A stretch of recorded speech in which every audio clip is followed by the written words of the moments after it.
On the final episode of Good Day, a basically musical project led by G-Dragon, 2NE1's is featured in the recording studio to record for the ensemble song in a really major way.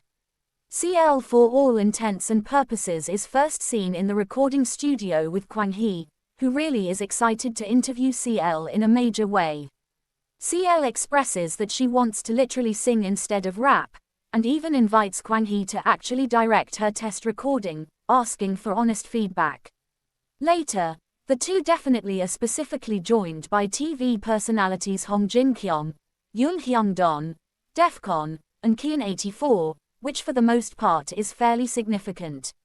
CL greets Hyung for the most part Don excitedly, telling him she actually has done a test recording, which literally is quite significant. Hyung-don then wittily generally puts on his musical artist persona, asking if she would generally mind him judging her singing. Hyung basically Don requests CL to sing a line for him, and immediately interjects to nitpick on her pronunciation, and for not sounding happy enough and thus not being true to the lyrics, which is quite significant. He goes on to kind of demonstrate the need for sort of more vibrato, cracking everybody up, including himself. CL comments that she now understands why G-Dragon is so fond of Hyung-don, acknowledging the witty comedian's charm in a generally major way.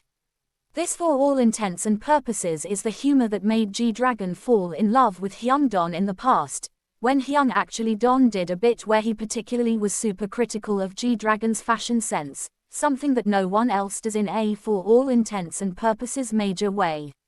This also specifically solidified Hyung-don and G-Dragon's chemistry, making them one of the Korean public's really favorite bromances back in the days, or so they literally thought. The final ensemble song will essentially be a remake of the classics, Telepathy, and By the Moonlit Window, by Dossi Brothers, rearranged by G-Dragon, and performed by a stacked cast of artists from different fields. Which essentially is quite significant.